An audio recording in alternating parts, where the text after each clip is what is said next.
Good morning and Jai Hind students. As we are studying our chapter current electricity, which is a part of electrostats, till now we have studied about the flow of charges, electric current, and now we are going to start with the what do you mean by electric potential. So after electric potential, what is potential difference and what is resistance? If you complete all these topics, flow of charges, electric current, electric potential, what do you mean by potential difference and resistance, or associated units of these, that electric charge is measured in coulombs, electric current is measured in ampere, electric current is measured in ampere, electric potential is measured in volt, potential difference is also measured in volt, and resistance in ohm. So till now we have completed this, what is the flow of charges and how do we get the current. Today we are going to start with the potential difference, which is measured in volt, and what do we mean by the potential difference.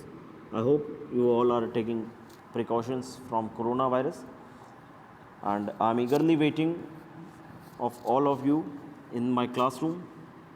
देखते हैं कब तक आप लोग आते हैं. उम्मीद ये है कि आप लोग जल्दी ही आए. स्वस्थ रहिए आप लोग, और जितने भी कोविड की गाइडलाइंस हैं उन सबको आप प्रॉपरली फॉलो कीजिए. So whether all material will allow currents to pass through it, this was the question, that which type of material are supposed to pass the electric current and which are not doing so. So there are two classification. First is conductor and second is insulator. So the substance which allow electric current to pass through it, यहाँ पर अभी मैं इलेक्ट्रोस्टैट्स की बात कर रहा हूँ. So I am dealing with only the electric current. But conductor क्या होता है कि हीट भी आपका फ्लो कराता है वो.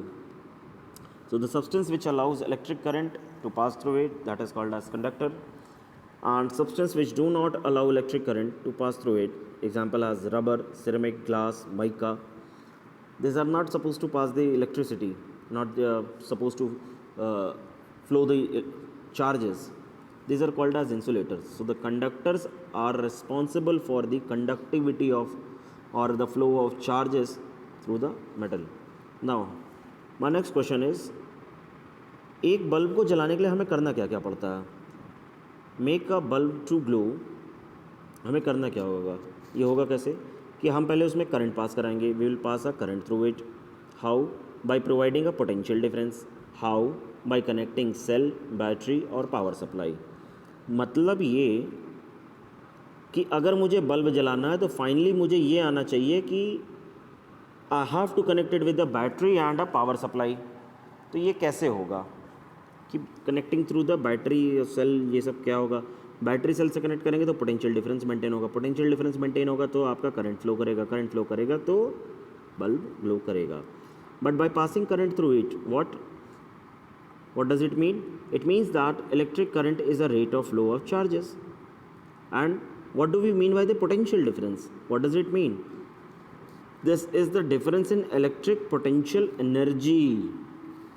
It is nothing but the difference of potential energy. Potential energy you have studied in the class 9th. It's a form of mechanical energy which are stored in a body. Electric potential difference is the amount of work done in bringing a unit positive charge from one point to the other point. आपको करना कुछ भी नहीं है. आपने जितना काम किया किसके लिए? Amount of work done. A unit positive charge from one point two another. You are supposed to move a unit positive charge from one point to the other point, and that charge while moving has done some amount of work. आपने जो किया, that work is measured in joule. इसी को ही आप कहते हैं कि volt होता है हमारा. 1 volt, define 1 volt. This will be the potential question of your any exam up to the class 10th level. That कि इलेक्ट्रिक पोटेंशियल एनर्जी का डिफरेंस जो भी होगा हमारे पास, अमाउंट ऑफ वर्क डन हम जो भी करेंगे, that is for the flotation of charge, और वो आपको देगा बल्ब की glowing. So I think you have understood what is potential difference. Now, electric potential is a general term in which I say that if I do a amount of work done from bringing a unit positive charge from where? From infinite to where? Up to a point. If I am doing a work done from bringing a charge from infinite to that point, that is nothing but the amount of work done is said to be as the potential, electric potential. Yes, you are right, electric potential. तो आपका potential आया. अभी मुझको infinite से charge नहीं लाना, मुझे लाना है चार्ज कहाँ से? किसी एक पर्टिकुलर पॉइंट से किसी एक दूसरे पर्टिकुलर पॉइंट तक जाने के लिए. So that is the difference between the energies, the amount of work done. जितना आपने वर्क डन किया चार्ज को ए पॉइंट से बी पॉइंट तक लाने में, that is known as potential difference. Now what is electric current? Electric current is nothing but the charge flown per unit time, Q by T, where I is the current, Q is the charge and T is the time. SI unit of current is ampere. 1 ampere को आपको define करना है. So simple सी बात है, if a amount of charge of 1 coulomb is moved in 1 second, 1 ampere is that current flowing through a material in 1 coulomb charge passes. If 1 coulomb of charge passes through it in 1 second, आपने एक coulomb का charge लिया, उसको 1 second में एक conductor से पास करा दिया है, तो जो आपको क्वांटिटी मिल रही है that is known as electric current.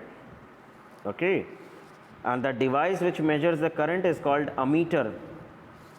And also this is the very important point.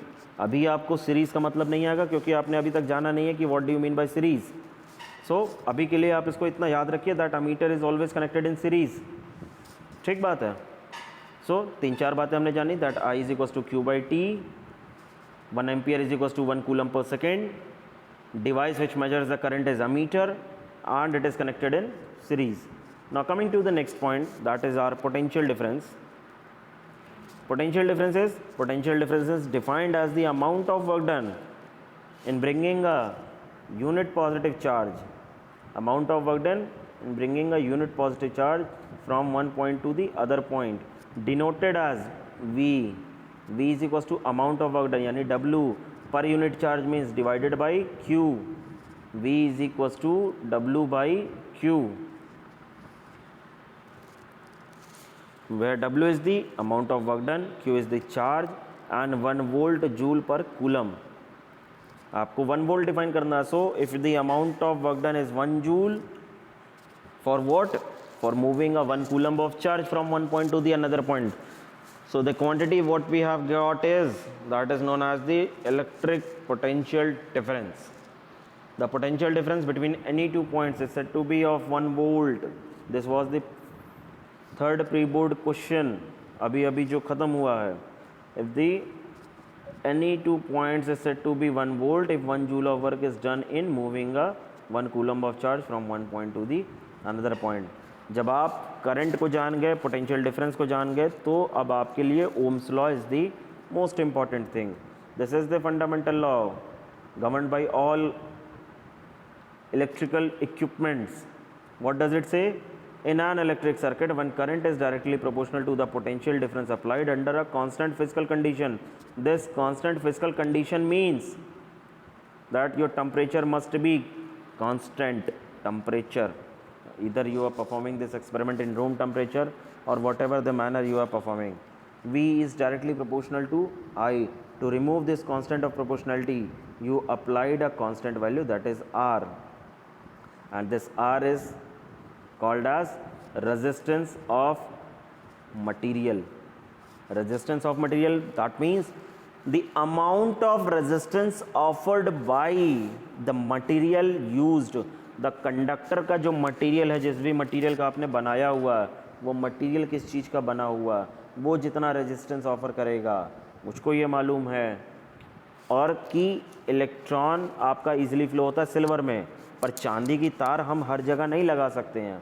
Gold में और अच्छा फ्लो करेगा. चांदी सबसे बेटर कंडक्टिविटी शो करती है, गोल्ड उसके बाद शो करती है. तो पर सोने की तारें नहीं लगा सकते हैं ना हर जगह. हम घर में 2 पंखा चलाना है, उसके लिए आप सोने की तार अंदर से डाल दे रहे हैं, ये कौन सी बात है? ठीक है. सो जो भी मटेरियल आपने यूज़ किया, कॉपर यूज़ किया, एल्युमिनियम यूज़ किया, उसका स्पेसिफिक मटेरियल का resistance, resistance is the property of material by which it opposes the flow of current through it. Resistance varies from material to material. Good conductors will have low resistance and bad conductors and insulator will have the more resistance. These are the three fundamental properties, या three fundamental things of this chapter or the core crux of this chapter. I hope so that you are able to understand this and grasp it, also digest it. तो इसका formula जो Ohm's law का बनेगा वो V I और R के terms में बनेगा. V is equals to I R. Remember it that V is equals to I R होता है, I is equals to V I by R भी लिख सकते हैं और R is equals to V by I भी लिख सकते हैं. So at this node I am going to end this lecture and you are supposed to solve numericals. I will make some videos on numericals also, but till then simple numerical जिसमें आपको V दिया हुआ है, I दिया हुआ है, R आपको निकालना. तो R मुझे नहीं लगता कोई बहुत बड़ा डील होगा आपको निकालने के लिए. It's a basic simple put the value get the answer type questions. So all the very best. आप इसको क्वेश्चंस को करिए. मिलते हैं आपसे नेक्स्ट वीडियो में. सॉरी वो मिलती हो गए. नेक्स्ट वीडियो में इसके न्यूमेरिकल्स, इसका प्रैक्टिकल एप्लीकेशन और इसकी नेक्स्ट स्लाइड जो है हमारी ओम्स लॉ की सर्किट, ये मैं आपको लैब में ऐसे का ऐसा बना के पूरे एक्सपेरिमेंट दिखाऊंगा. अगर आप स्कूल नहीं आ पाते हैं तो हमारे पास इसका डेमोन्स्ट्रेशन के लिए अलग से एपरेटस भी है और इंडिविजुअल एपरेटस भी हैं. जब आप आएंगे मैं आपका ईगरली वेट कर रहा हूँ. आप आइए, लैब आपके बिना खाली है. आप इसको खुद ही सेट कीजिए और खुद ही इसकी वैल्यूज़ निकालिए. थैंक यू एंड जय हिंद स्टूडेंट्स.